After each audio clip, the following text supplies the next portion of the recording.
For years, Crystal and her husband were the kind of couple people envied: brilliant, respected, untouchable. Until one day, he didn't just cheat on her, he replaced her. He thought she would walk away quietly. He was wrong. Crystal had loved Elliot in a way that felt deliberate, not reckless, not blind, deliberate. She chose him the way she chose her work, carefully, after observation, after argument, after proof. She trusted him not because she believed people were incapable of betrayal, but because she believed he understood why it mattered not to. They met at a conference in Montreal, both younger then, both still slightly uncertain in the way people are before prestige settles into their bones. Elliot had challenged her during a panel, not rudely, not competitively. He waited until the Q&A, raised his hand, and dismantled a point she'd made about narrative authority with a precision that left her both irritated and impressed.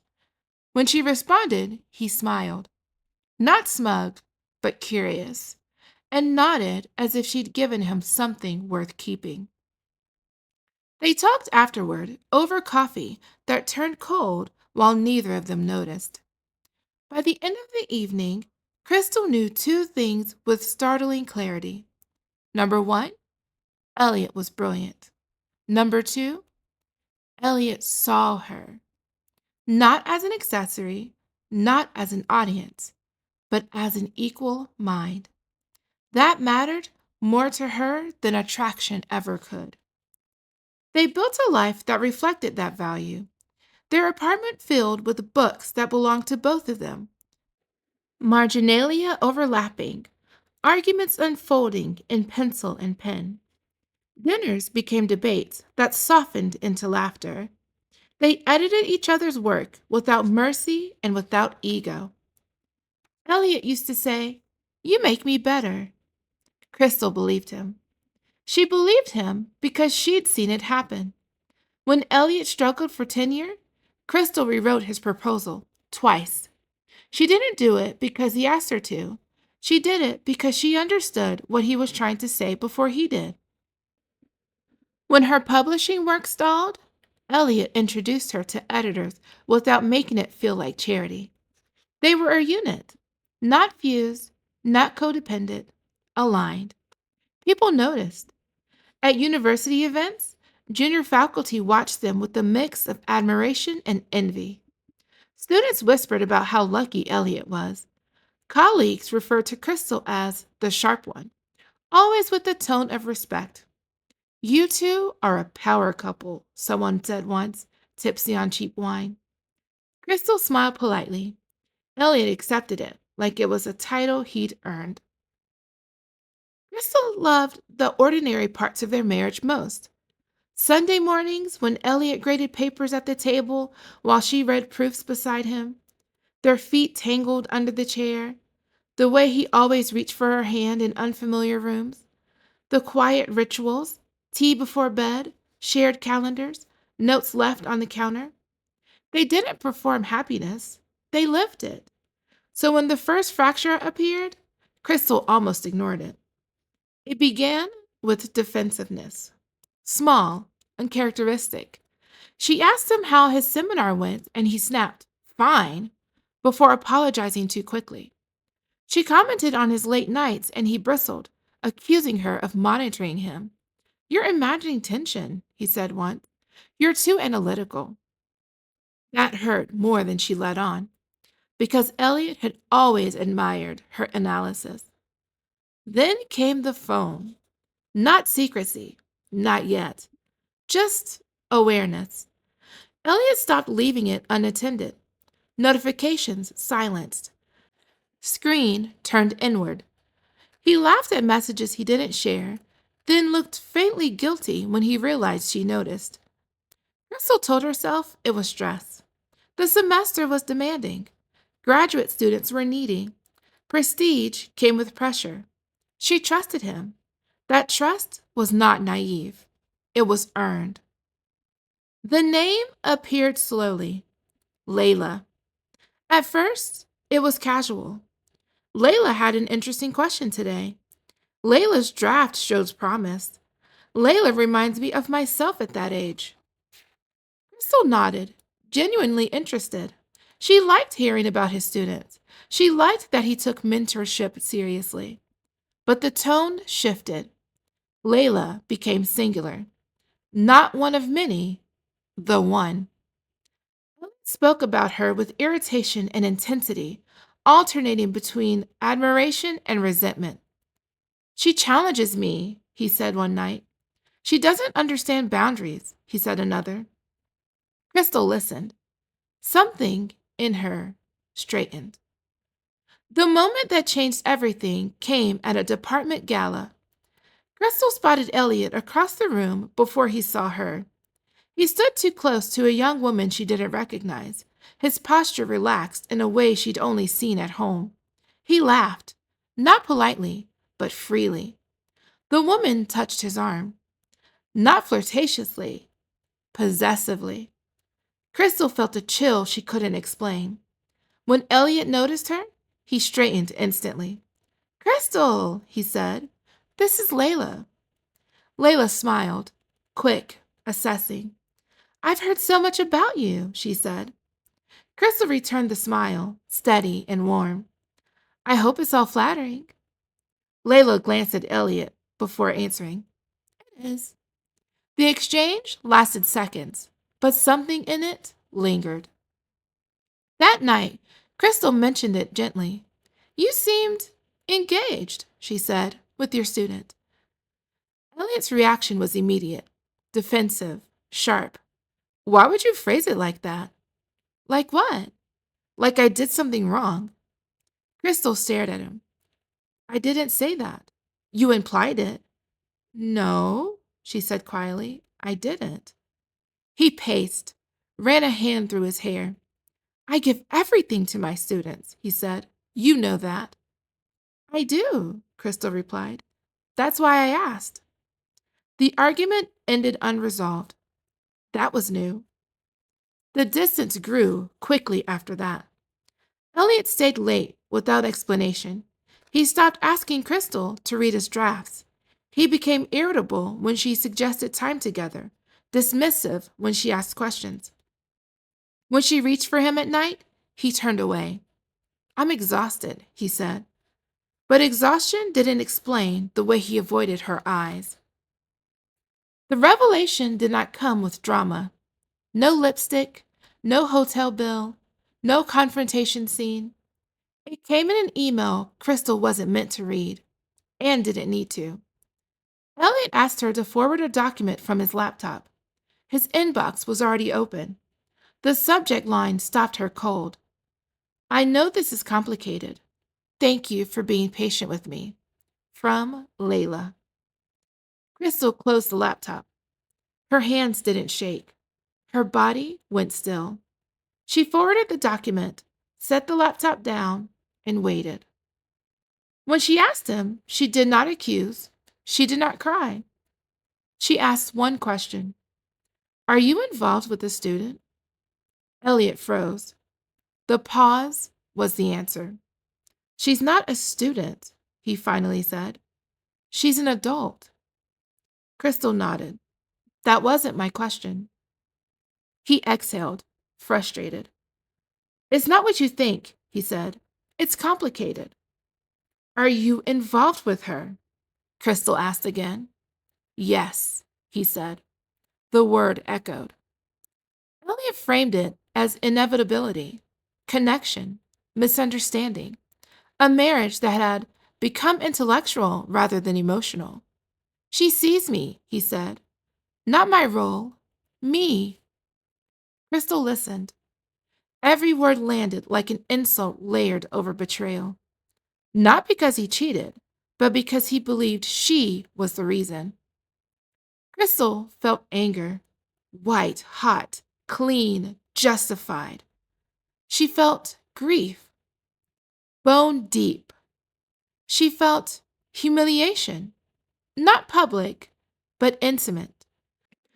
The kind that comes from realizing someone watched you love them while they were already gone. When she spoke, her voice did not shake. I want a divorce, she said. Elliot looked stunned.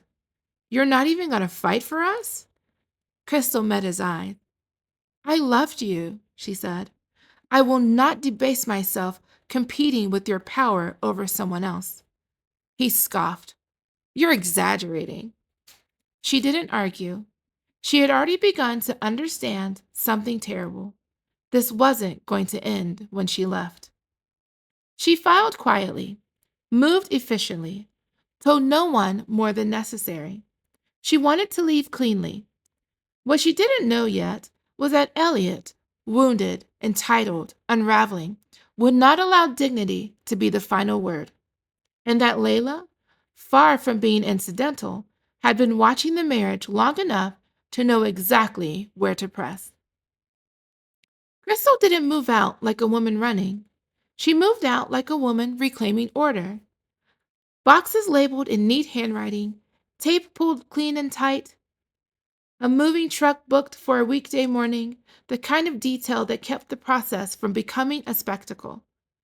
Crystal told her lawyer what she wanted. Clean division, no public war, no mutual friends dragged into it. Elliot watched the process with a stunned, offended stillness, like he couldn't understand why she wasn't begging. You're acting like this is easy, he said the night she packed the last of her books from the shared shelves. Crystal didn't look up. This isn't easy. You're treating me like I'm some kind of predator, he snapped. That word made her stop. She turned slowly, tape dispenser still in her hand. I didn't call you anything, she said carefully. I asked a question. You answered it. Elliot's mouth tightened. You're punishing me with your tone, he said. Your calm, your moral superiority. Crystal blinked. This was the first time she recognized it plainly. Elliot didn't feel guilty. He felt accused. And Elliot had never tolerated being seen as wrong. He tried softer the next morning. He made coffee the way he used to when she'd had a long day. 2 sugars, extra cream, stirred slowly. He placed the mug beside her elbow without speaking. Crystal stared at it.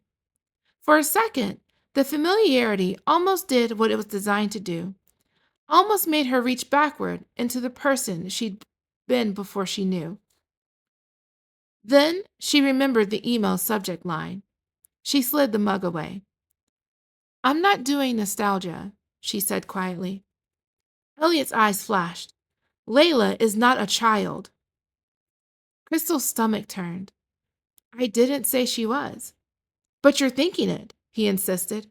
You're framing it like I exploited someone. Crystal took a slow breath. Elliot, you're her professor. He flinched like the word injured him. I'm not her advisor, he said quickly. Not officially. Not officially?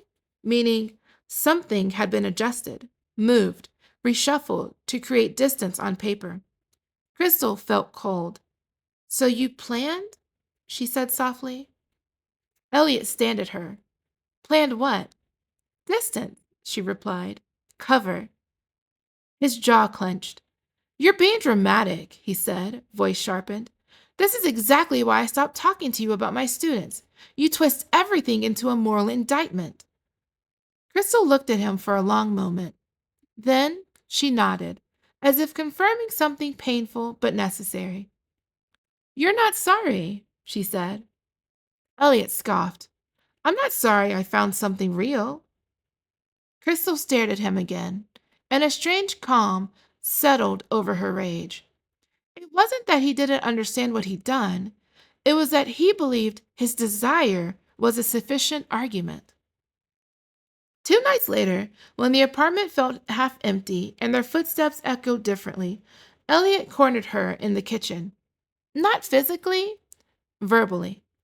He stood with his arms crossed, blocking nothing, but holding the space with the quiet authority he used in meetings. I want to ask you something, he said. Crystal didn't look up from sealing a box. Okay. Can we agree Elliot began, to handle this with discretion. The words landed like an instruction. Crystal paused. What does that mean to you? It means, Elliot said carefully, that we don't feed people. We don't give anyone an angle.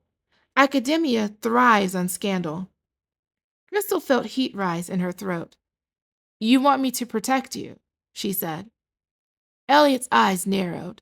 I want us to protect ourselves. Us, Crystal repeated, as if tasting the lie. Elliot exhaled hard. Crystal, you know how these departments are. People will pick at anything. They'll create stories. Crystal turned slowly. They don't have to create one, she said. You already did. His expression hardened. Don't do that, he snapped. Don't speak like I ruined you. Crystal felt that last of the illusion crumble. Not because he was angry, because he was strategizing. This wasn't a man devastated by what he'd broken. This was a man trying to manage the damage to his image. Crystal nodded. I'm not giving anyone a story, she said quietly. I'm just leaving. Elliot scoffed. You're leaving loudly. I'm leaving truthfully, Crystal replied. If that feels loud to you, that's your conscience. Elliot stared at her as if she'd slapped him. Then, he said, almost softly, you're going to make me the villain. Crystal smiled, small, bitter. You made yourself the villain, she said. I'm just not offering you a rewrite.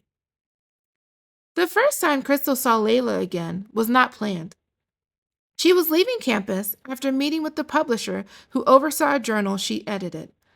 Late afternoon light cut through the quad, students moving like a current. Crystal walked with her tote bag tight against her side, mind already half on the drive home, when she heard her name. Crystal? The voice was soft, careful, as if trying to sound harmless. Crystal turned. Layla stood near the library steps. She looked different up close than she had at the gala, less polished, more deliberate, as if she had chosen her face for this moment, wide-eyed, uncertain, almost respectful. I didn't know you were here, Layla said. Crystal's throat tightened. I work with the journal. Why are you... I wanted to talk, Layla interrupted quickly, then caught herself and lowered her tone. If that's okay. Crystal should have walked away. She didn't.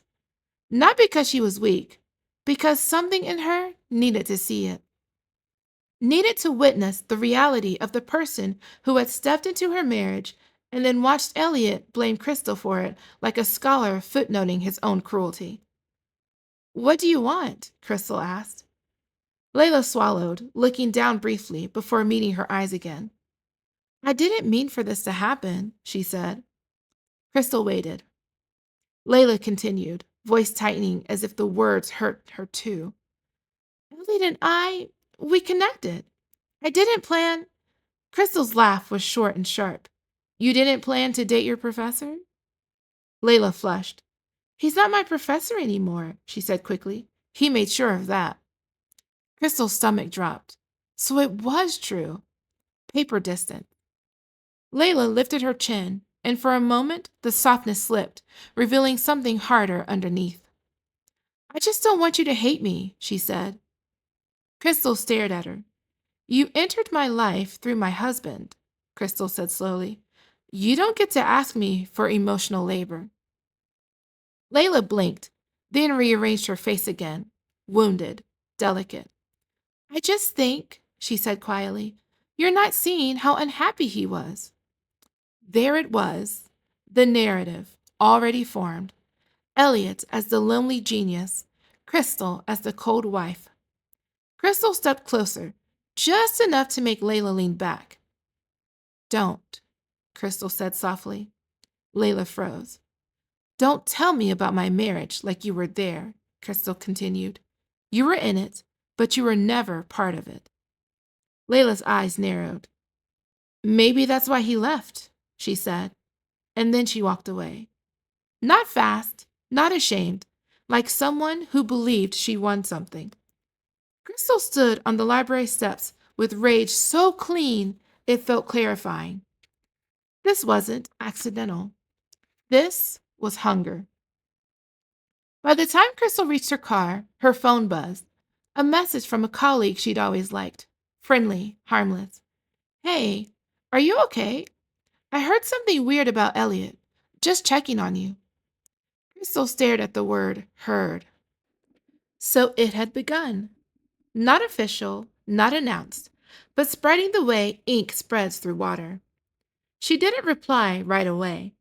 She sat behind the steering wheel and let herself feel the humiliation that came with being turned into a rumor while she was still bleeding privately. Her anger was justified, but academia didn't reward justification.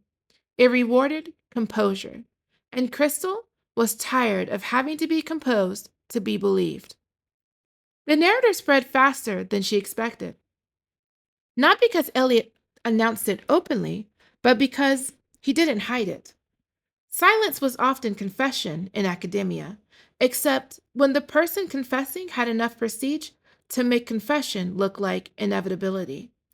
Within a week, Elliot was attending events with Layla, not holding her hand, not kissing in public, just proximity, presence, the deliberate message. Yes, this is real, and if you question it, you're the problem. Faculty noticed, graduate students noticed, and perhaps most painfully, people began treating Crystal like an artifact of a previous version of Elliot's life, a chapter he had outgrown, a footnote, if you will. The institutional ripple showed up in small ways first. A colleague who used to greet her warmly now offered a tight smile and looked away too quickly. A department administrator avoided her eye contact when handing her an event packet. At a reception, someone squeezed her arm and whispered, "I'm sorry," in the tone people used at funerals. Crystal said thank you and felt the familiar pressure to be gracious in her own humiliation. Later, alone in her car, she laughed, not from amusement, from disbelief at how quickly people accepted a story when it protected the most powerful person in it. Then, Elliot made the first move that felt like strategy instead of chaos. Crystal received an email from a publisher she worked with. Just checking in. Elliot mentioned you've been under a lot of stress. Are you still comfortable with your deadlines? Crystal's blood went cold. Elliot had spoken to her publisher, not to check on her, to frame her, to make her look unstable before she ever had the chance to be angry out loud. That was the moment grief gave way to something else, clarity. Because it wasn't just that Elliot had betrayed her, it was that he was now trying to control the consequences of her reaction to his betrayal. He wanted to cheat and still be seen as ethical. He wanted to leave and still be admired. He wanted her hurt to remain private so his prestige could remain public. That night, Crystal sat on the floor of her half-packed living room and let herself feel it fully. The rage, the grief, the humiliation. She had loved Elliot, deeply, devotedly. She had built a life around him, around them, and she had done it without losing herself. So yes, she was furious. She was furious because she had been loyal in a way that was rare and real. She was furious because Elliot didn't just cheat. He rewrote. He turned his betrayal into philosophy. He turned her pain into a personality flaw. And Layla, bright-eyed, ambitious Layla, had stepped neatly into the story as if it had always belonged to her. Crystal wiped her face with the back of her hand and looked around at the boxes. This was her life in cardboard. Her love collapsed into labels. And she knew, with a calm that frightened her, that she could not allow herself to become a rumor. Not in his classroom, not in his department, not in the institution that rewarded his authority without questioning how he used it. If Elliot wanted to make this a narrative, Crystal would make it a record. And records, unlike stories, didn't bend to charisma. Crystal learned quickly that leaving didn't end Elliot's influence. It redirected it. At first, the punishment didn't look like punishment at all.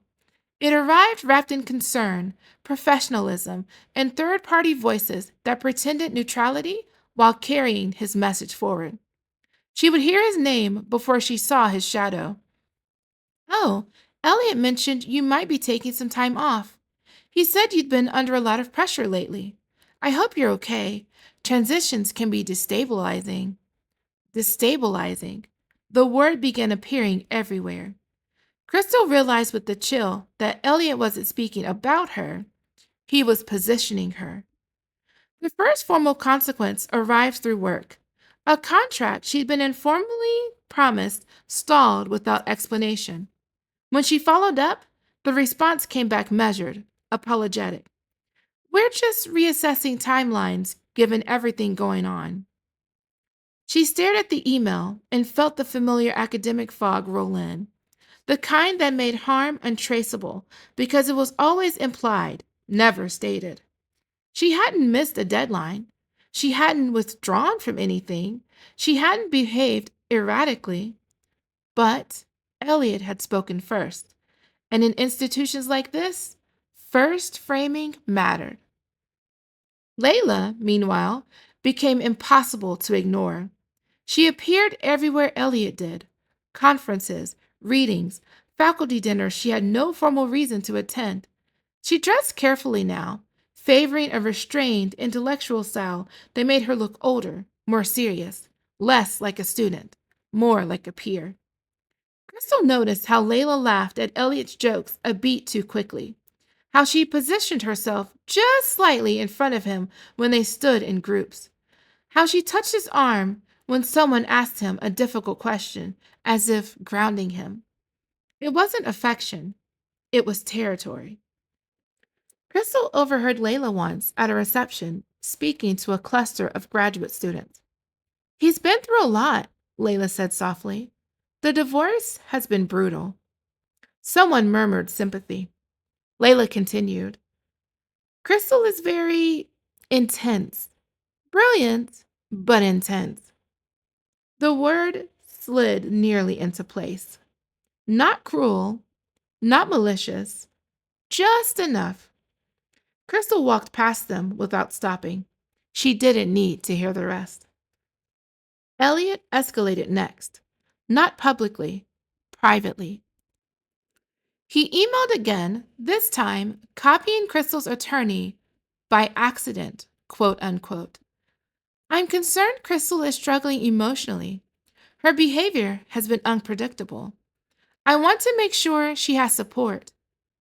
Crystal felt something inside her go very still. Unpredictable. That was a word institutions understood. Her attorney called her immediately. He's laying groundwork, she said. Be careful. Crystal nodded, throat tight. She had tried to leave cleanly. Elliot was making sure clean would not be an option.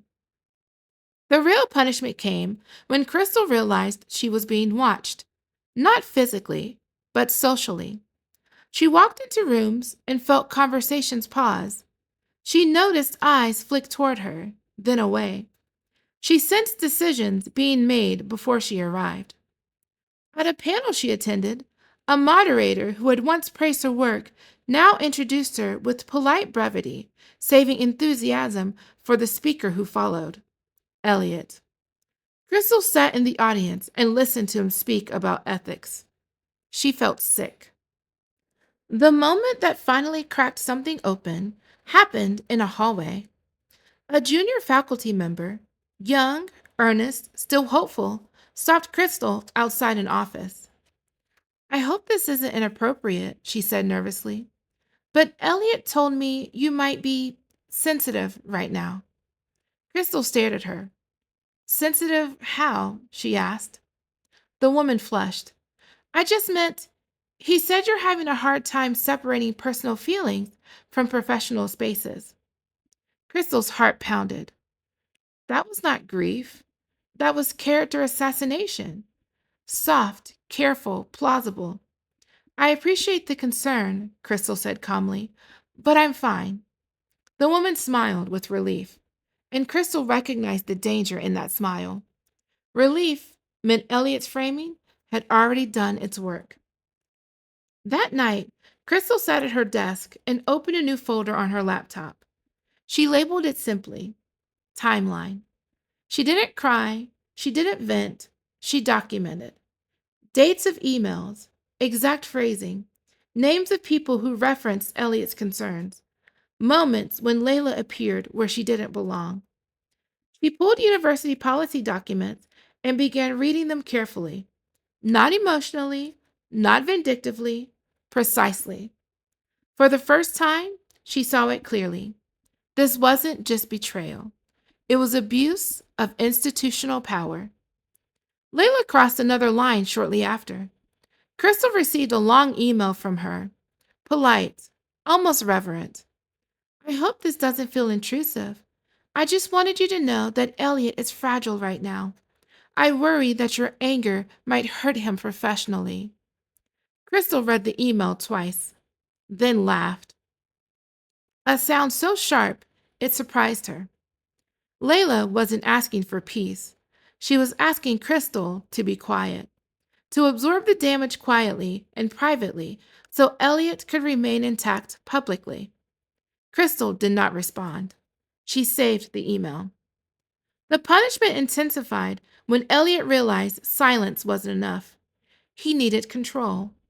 He requested a meeting through a mutual contract, framed as closure, framed as maturity. Crystal declined. The next week, she was removed from a project without explanation. The email cited conflict of interest, as if she had compromised integrity, as if Ellie's relationship with the student hadn't already done that. That was when Crystal stopped pretending this was personal. This was procedural, and procedure could be challenged. She began reaching out quietly. A former colleague, an ethics advisor she trusted, a retired administrator who still understood how investigations worked. She didn't accuse, she asked questions. What happens if a faculty member dates a student? What counts as supervision? How is retaliation defined? The answers came back slowly, carefully, and with increasing seriousness. This is not okay, one person said. You need to document everything, said another. You're not imagining this, a third confirmed. Crystal sat back in her chair and exhaled. For weeks, she'd been told, indirectly, gently, that her reaction was the problem. Now, for the first time, someone was naming the behavior itself. Elliot sensed the shift. He sent one last message, not angry, not cruel, almost pleading. You don't want to do this. Think about how it will look. We can still handle this privately. Crystal stared at the screen.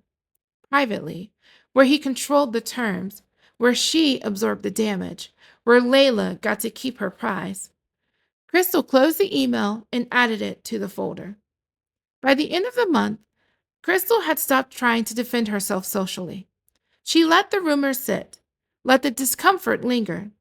She focused instead on accuracy, because she understood something now with frightening clarity. Elliot had mistaken her love for passivity, and Layla had mistaken her silence for weakness. Both of them were wrong. When Crystal finally shut down her laptop that night, she felt something close to calm. Not peace, resolve. She didn't want revenge. She wanted accountability. And for the first time since the affair had been exposed, she knew exactly how to get it. Crystal didn't wake up one morning knowing she would report them. If anything, she'd spent weeks hoping that she wouldn't have to. That was the part no one ever understood later, the way she lingered at the edge of the choice, not because she was afraid of consequences, but because she was still mourning the person she thought Elliot was. There were nights she sat on the floor of her new apartment, smaller, quieter, filled with borrowed furniture and the echo of unpacked boxes, and reread old emails from him. Not the recent ones, the early ones, the ones where he had been gentle, thoughtful, proud of her. She would pause over sentences like, "You make me think more carefully," or "I trust your judgment more than my own," and feel the dissonance ache behind her eyes. She wasn't trying to excuse him.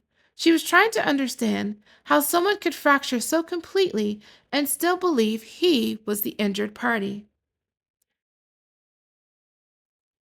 The folder on her laptop grew. She didn't add to it every day.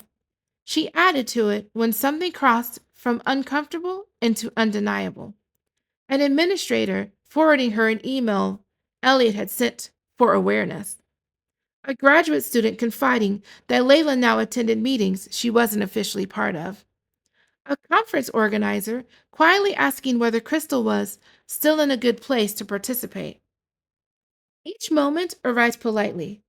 Each carried Elliot's fingerprints. Crystal stopped labeling by the files by date and began labeling them by category: retaliation, boundary violations, narrative framing. She found comfort in the structure. Structure didn't lie. The night she realized it had become unavoidable was not dramatic. It was administrative. She received an email informing her that her access to a shared research drive had been temporarily adjusted, pending review. No explanation, no warning, just restriction. Crystal stared at the screen and felt something settle.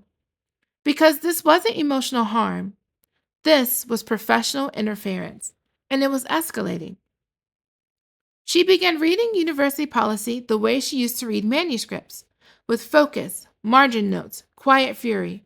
She highlighted clauses about power imbalance, definitions of supervision, sections on retaliation that mirrored her experience with eerie precision. The language was dry, but the meaning was unmistakable. What Elliot had done wasn't just unethical, it was actionable. Crystal made a list, not of grievances, but of questions she needed answered before she could live with herself afterward. If I report this, will it hurt students? If I stay silent, will it protect anyone but him? If I walk away, who becomes the next target? She didn't pretend this was easy. She didn't pretend she was above fear. She thought about the way Layla had looked at her, hungry, certain, already rehearsing a future where Elliot's authority belonged to her by proximity. She thought about the junior faculty member who'd whispered sensitive like it was a warning. She thought about the graduate students watching this unfold, learning what was tolerated. Crystal closed her eyes. Silence, she realized, was not neutrality. It was endorsement. The confirmation came from someone she hadn't expected. A former student, now adjunct, careful and exhausted, asked to meet for coffee.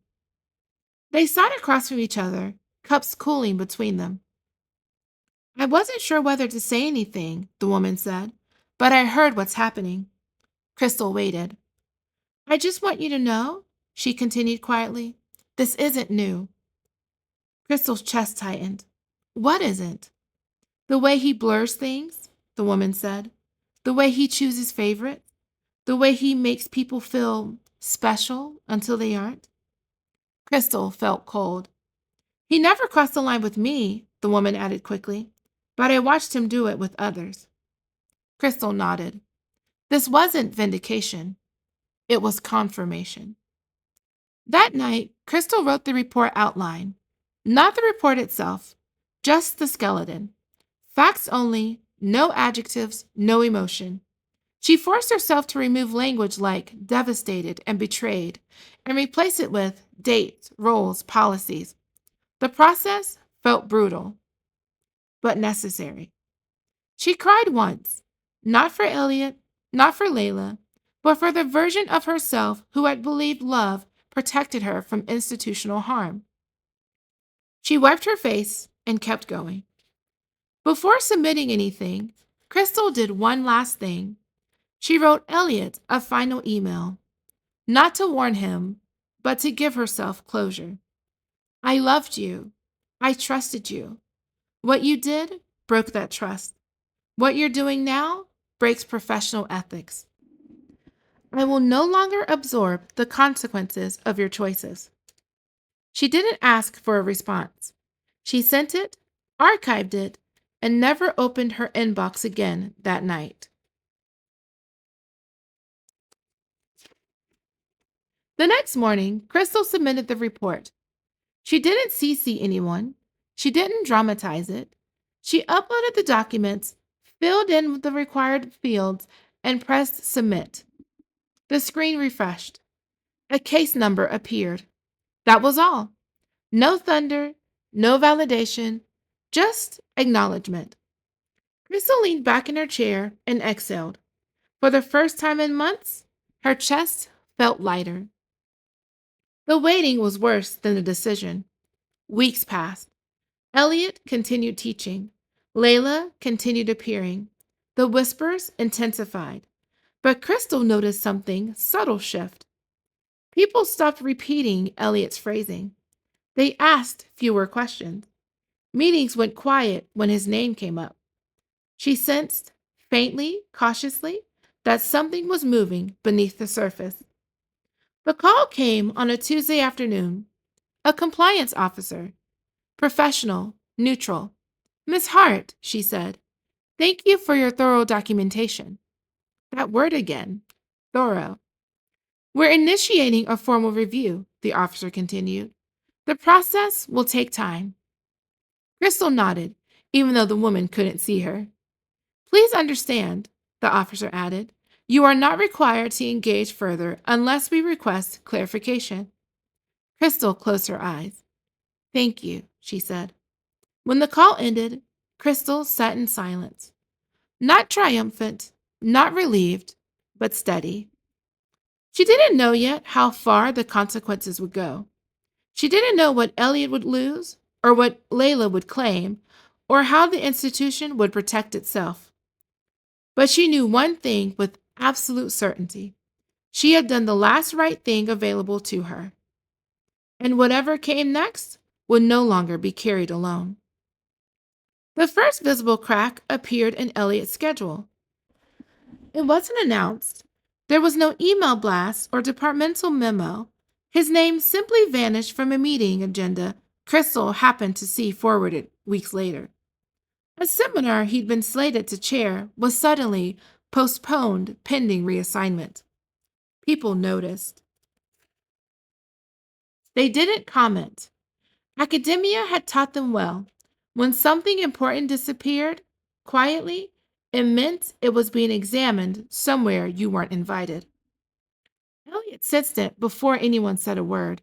He called Crystal the night his department chair asked to touch base. She didn't answer. He left a voicemail. Not angry, not pleading, controlled. Something's happening, he said. I need to know if you did this. Crystal deleted the message. She didn't feel cruel. She felt finished. The investigation moved the way institutions always did. Slowly at first, then all at once. Requests for documentation went out. Faculty were interviewed under the guise of routine review. Graduate students were asked careful questions about advising, grading, and conference travel. Patterns emerged. They always did. Elliot had a habit of singling out students he found intellectually exciting. He blurred boundaries in language first. Long emails, personal anecdotes, praise framed as intimacy. He adjusted roles when proximity became inconvenient. He created paper distance while maintaining emotional access. None of it had been challenged before, until now. Layla was called in during the third week. She arrived confident. Crystal heard about it later through someone who'd sat on committees. Layla spoke about love, about connection, about timing. She framed herself as autonomous, adult, empowered. The committee listened. Then they asked about dates, supervision overlap, the emails, the messages sent late at night discussing Elliot's marriage in language that crossed from concern into intimacy. Layla faltered. She tried a new tactic. She cried. She talked about power, but placed it abstractly, everywhere except where it belonged. When asked directly whether Elliot had adjusted his role to continue the relationship, she hesitated. That hesitation was recorded. Elliot's interview came next. He entered defensive and left exposed. He spoke fluently about mentorship ethics, quoted policy selectively, emphasized consent, but the documents didn't bend. Emails contradicted timelines. Calendar invites overlapped supervision periods. Travel funding approvals bore his signature. When the investigator asked why he described Crystal as emotionally unstable to third parties, Elliot bristled. I was concerned, he said. The investigator didn't argue. She just asked him to define concern. Crystal was contacted again, this time for clarification. She answered calmly. She did not editorialize. She provided what was requested and nothing more. The compliance officer thanks her for her professionalism. That word followed her again. Professional. It was the opposite of what Elliot had tried to make her. The interim measures were imposed quietly. Elliot was placed on administrative leave pending review. His classes were reassigned mid-semester. His graduate advisees were redistributed. The department sent a neutral email about continuity of instruction. Students whispered. Faculty avoided eye contact. Prestige, once cracked, did not heal. Layla's consequences arrived faster. Her funding was suspended first. Then, her teaching assistantship. Then, her access to departmental resources. The official language cited eligibility concerns. She appealed. She blamed misinterpretation. She accused Crystal, indirectly, suggesting bias, jealousy, and vindictiveness. The appeal failed. Institutions protected themselves first. Layla was expendable. Elliot tried to control the narrative one last time.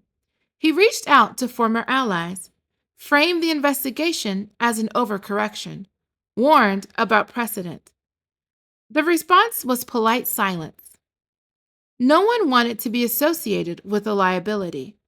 He was offered a choice: resign quietly or proceed to a termination hearing. Tenure, the shield he'd rely on, was not immunity.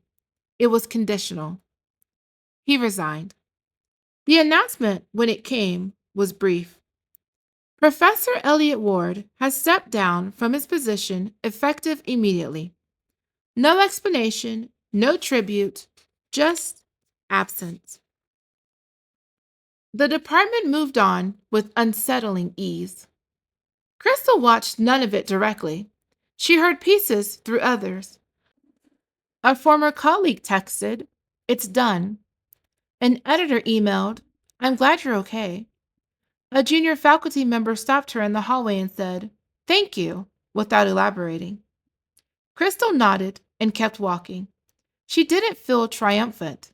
She felt light. Layla sent one final email. Long, apologetic, defensive. She framed herself as damaged by forces bigger than herself. Crystal didn't respond. Some stories didn't deserve a reply. Months later, Crystal accepted a position with an independent academic review board.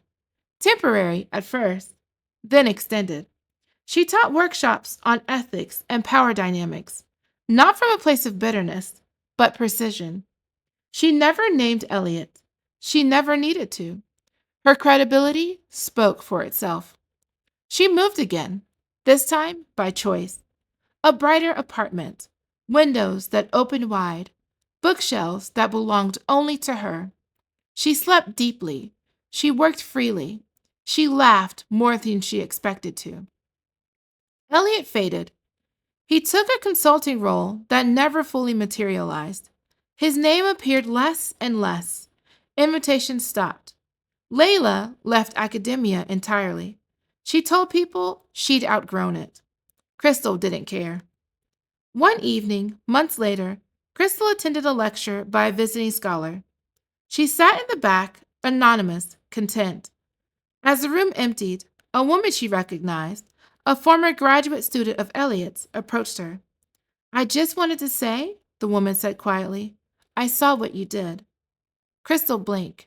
"I didn't—" "You didn't make it loud," the woman interrupted. "That mattered." Crystal nodded. "Yes," she said, "it did." She walked home alone that night, city lights soft around her, feeling something she hadn't felt in a long time: peace. Not because she had won, but because she had refused to disappear. In the end, Crystal didn't ruin Elliot's life. She just told the truth and let the institution do the rest. Some people think silence is strength, but sometimes silence just protects the wrong person. What do you think? What would you have done in her position? Let me know in the comments, and I'll see you in the next video.